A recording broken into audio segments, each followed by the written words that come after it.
तब खेला हम मागिया सो दिखाया दो बेर। तामे ब्रज में खेले पिया संग बीच मोह के अंधेर। बीच मोह के अंधेर कृष्ण कन्हैया लाल की जय। सतगुरु मेरा श्याम जी मैं अहनिश चरने रहूं। सनमंद मेरा याय सो मैं ताते सदा सुख लहूं। उपस्थित धर्मप्राण शिरोमणि सुंदर साथ जी, आज हम वाणी चर्चा में कीर्तन ग्रंथ का प्रकरण 52 में सतगुरु मेरा श्याम जी उसी प्रकरण का 54 नंबर सत्र से प्रारंभ कर रहे हैं। प्रसंग है कि तब खेल हम मागिया जो दिखाया दो बेर। तामे ब्रज में खेले पिया संग। श्री कृष्ण प्रणामी धर्म सिद्धांत ये बिल्कुल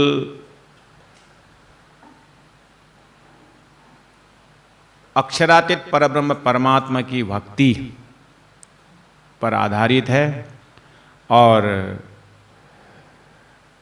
संसार में ब्रह्म के नाम में कृष्ण नाम और ग्रंथ में श्रीमद् भागवत, और श्रीमद् भागवत का 10वां स्कंद श्री कृष्ण लीला से ओतप्रोत है और उसी को ब्रह्म लीला शब्द से वो लीला पूजनीय है। उसके बाद अब अलग अलग धर्म संस्थाएं, आखिर परमात्मा प्रेम स्वरूप है, परमात्मा की लीला प्रेम की लीला है और यहाँ जितने भी जीव है संसार में प्रेम ही चाहते हैं। लेकिन वो प्रेम कहाँ मिलता है, वो शाश्वत आनंद कहाँ है, इसकी खोजी सृष्टि की शुरू से और ढूंढते ढूंढते गए तो कोई शरीर संसार व्यवहार में यहीं पर ढूंढने लगे और कोई ऐसे दिव्य पुरुष हुए, उन्होंने आध्यात्मिक आंदोलन छेड़ी कि ये जो आत्मा या जो मनुष्य, जो प्राणी, जो शाश्वत आनंद की बात कर रहा है वो इस भौतिक संसार में नहीं है।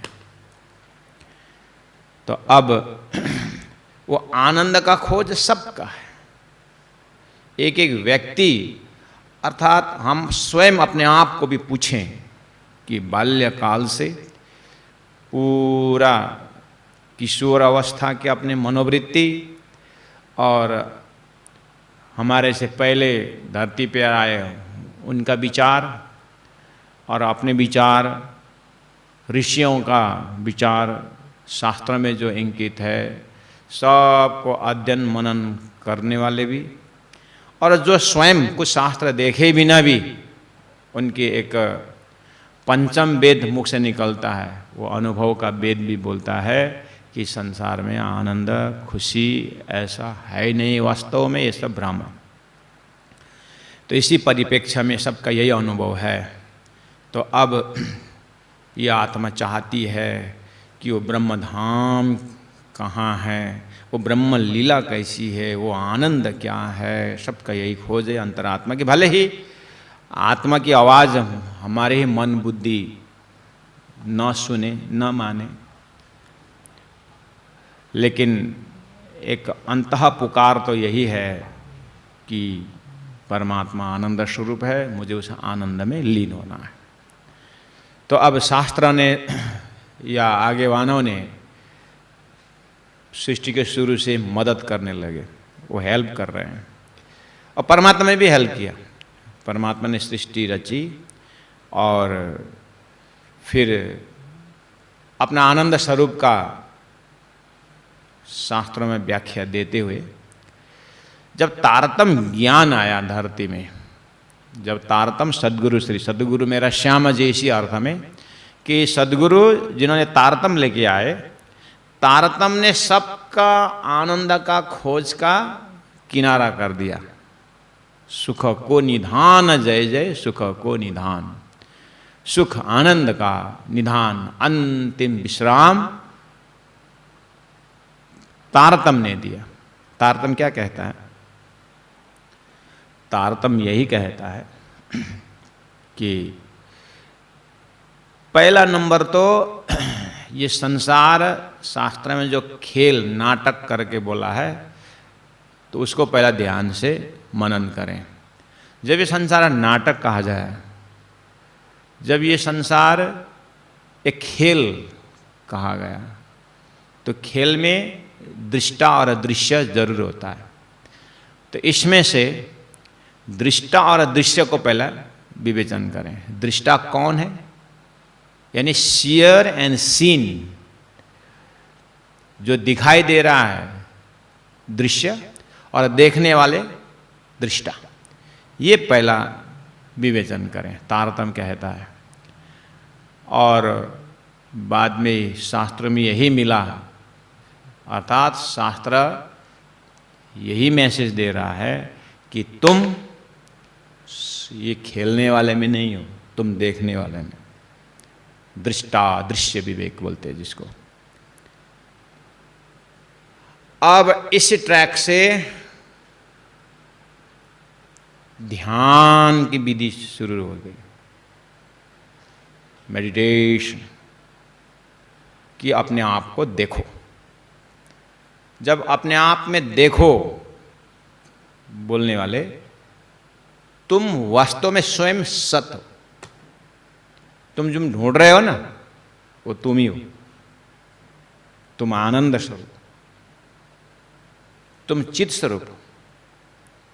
अच्छा, इस तरह से शास्त्र प्रयास कर ही रहा था। तारतम ने आकर के पूछा, बहुत अच्छा शब्द लिया है, सत, चिद, आनंद, अनंत, अद्वैत, साकार, प्रेम, बहुत सुंदर, एकदम परमात्मा का ही शब्द। जैसे मिश्री बोलने पर किसी हमारे दिमाग में गन्ना नहीं आता है। गन्ना बोलेंगे तो गन्ना में फेंकने का चीज़ है और वह स्वीकार करने का चीज़ है, लेकिन मिश्री में बोलते ही वह खाली चाटने का चीज़ है, वह पीने का ही चीज़ है या खाने का चीज़ है, पिघलने का चीज़ है, और कुछ नहीं। ऐसे ही सच्चिदानंद बोलने से अब यहाँ कोई छांट कांट की बात नहीं, ये साक्षात है, बहुत अच्छा शब्द है। तो जब आत्मा ही सच्चिदानंद है तो परमात्मा भी सच्चिदानंद हाँ है। तो परमात्मा सच्चिदानंद कहाँ रहते हैं? तारतम ने इस तरह से उसका एड्रेस पूरा खोजबीन करते हुए बता ही रहा था कि दिव्य परम धाम की बातें शास्त्रों में पहले से ऋषि महर्षियों ने, भक्ति का आचार्यों ने, परमात्मा का धाम सच्चिदानंद तो है, कहीं भी है, लेकिन अगर उसको एकदम नजदीक से अनुभूति में उतारनी है तो आनंद का जो है ना, वो आनंद धाम का परमात्मा ने ब्रजलीला की, ब्रज का प्रेम जो है वो निकटतम। आत्मा ब्रज की लीला का अगर अनुसरण करे, मनन करे, निधिध्यासन करे, उनका ध्यान करे, उसको कुछ साधना करने की जरूरत नहीं है, वो ब्रह्म का आनंद में ओतप्रोत हो जाता है। नरसिंह मेहता जैसे बहुत सारे ऐसे कृष्ण भक्त हुए, इन चीज को प्रैक्टिकल करके उन्होंने विवेचन का ज्यादा समय नहीं लगाया, थोड़ी सी विवेचन में जैसे कृष्ण और कृष्ण लीला, आनंद लीला पकड़ लिया, बस उसी को ऐसे साधे कि उसके पीछे जाते समय सारा संसार भूल गए, और जो भी आपत्तियां जीवन में आई और श्री कृष्ण साक्षात प्रकट होकर के उनका रक्षा भी की और अनुभूति भी करवाई। ये शॉर्टकट रास्ता ले। महामती प्राणनाथ जी के अंदर जो तारतम है अब तारतम्य ने वही विवेचन को और आगे बढ़ाया। बहुत अच्छी बात है कि ब्रज में ही ऐसा लोग ब्रज लीला के प्रेम में ऐसे पागल हो गए और वास्तव में संसार से बिल्कुल विमुख हो गए और परमात्मा के सम्मुख होकर के कितने आनंद की बात करी, बहुत उनके साहित्य से पता चलता है। तो वो आनंद में ओतप्रोत हो ही रहे थे, तो महामती प्राणनाथ जी के अंदर तारतम्य बोल उठा कि वो ब्रज की लीला जो है ना, आनंद की बात है ना, वो उस दिव्य परम धाम के आनंद का अगर सागर है वो, तो ब्रज की लीलाएं तो परमात्मा श्री कृष्ण ने और उस ब्रज के अंदर, ब्रज गोपी के अंदर जो ब्रह्मात्मा की शक्ति है, सुरता है, वो ब्रह्मधाम सागर से लेकर के बूंद की जैसी लीला है। वो है तो ब्रह्म लीला का अंश जरूर है, लेकिन ब्रह्म स्वरूप धाम की लीला का एक कण मात्र है। अब तारतम्य इस तरह से पूरा धरती में एक अनुभूति, एक एक्सपीरियंस, बहुत सुंदर तारतम्य का अप्रोच है। धीरे धीरे समझते जाएंगे, समझ में आ भी जाएगा। लेकिन ये बात वही है कि कम से कम श्री कृष्ण तत्व से और उस ब्रह्म लीला से अंदर जा कर के बहुत शांत चित्त से एकदम संसार मोह माया से ऊपर उठ करके आत्मा कहीं पर आश्रित न हो, आत्मा बिल्कुल पके हुए केले की भांति छिलका से अलग हो।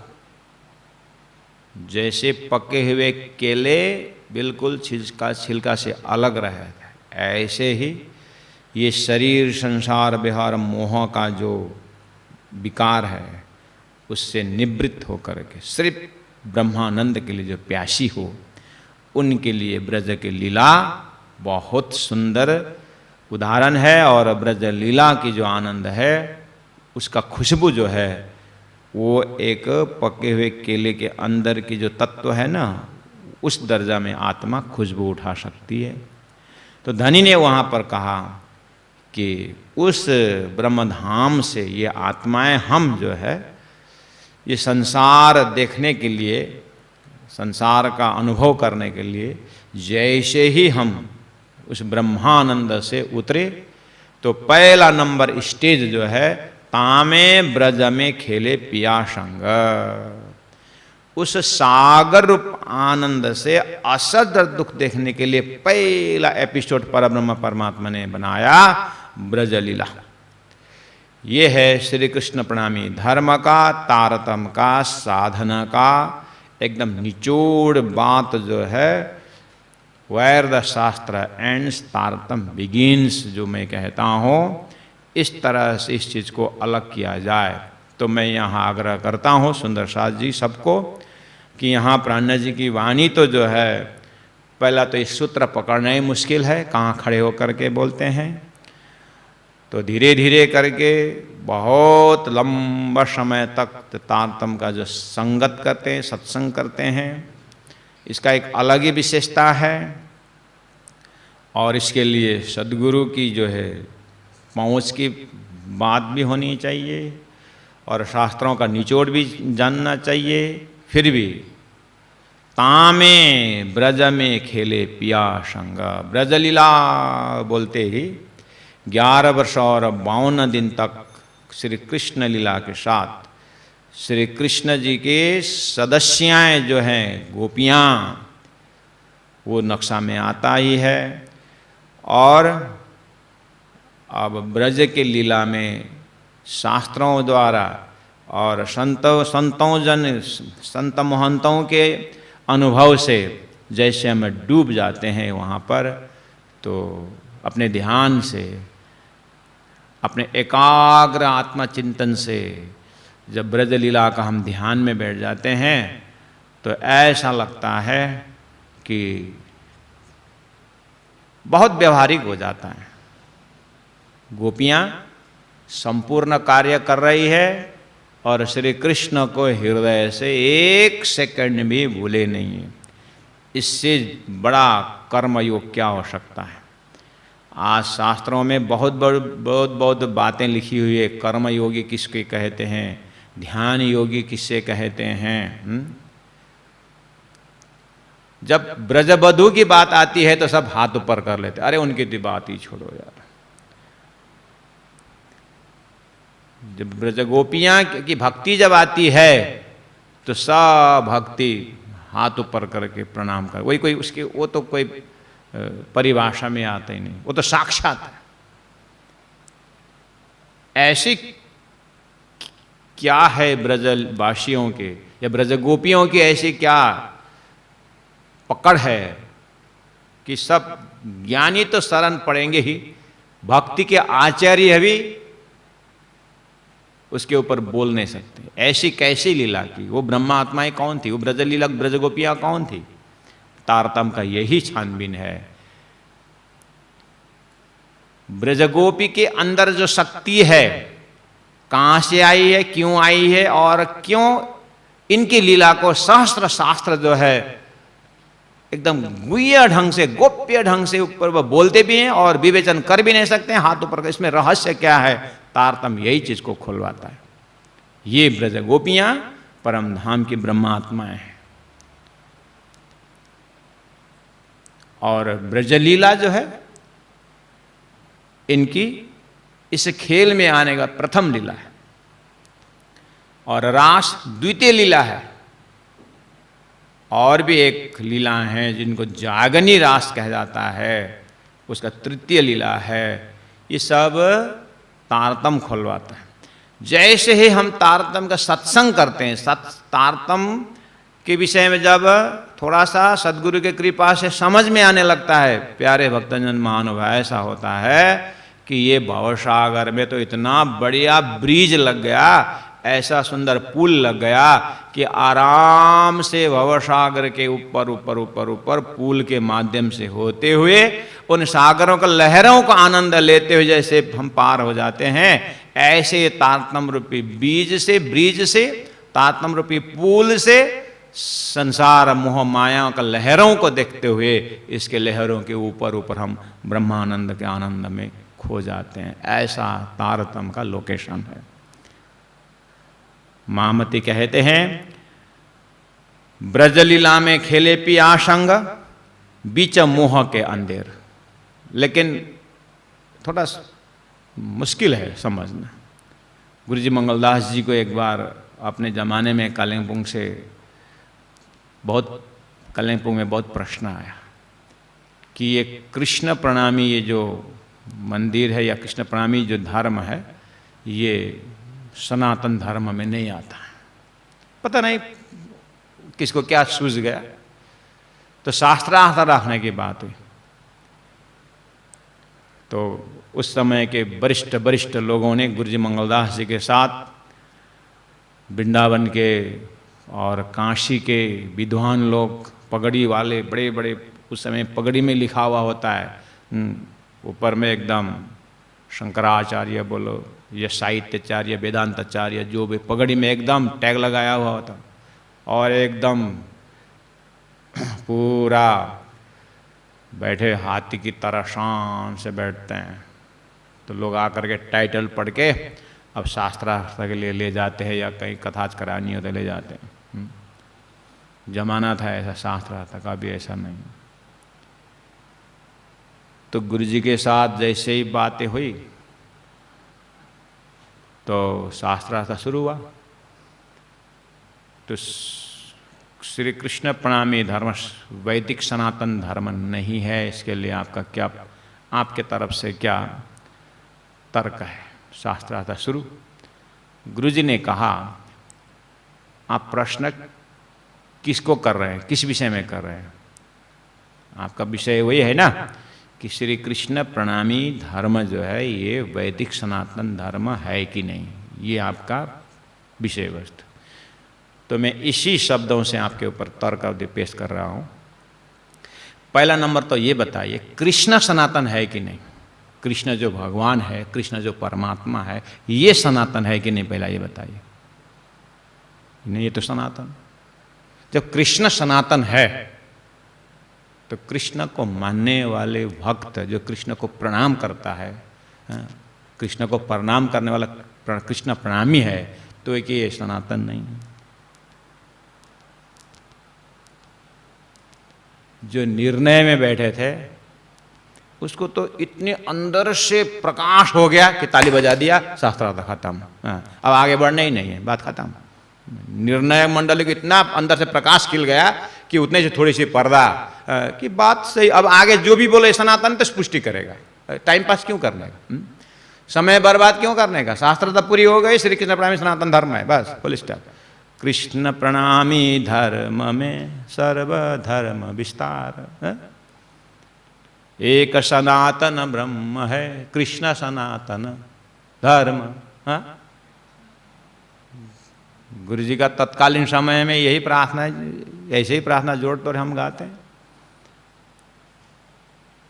तो कितने अव्यवहारिक तत्व इस तरह से बोल उठते हैं कि कृष्ण प्रणामी धर्म जो सनातन धर्म नहीं, वैदिक धर्म नहीं, कुछ कुछ बोलते रहते हैं।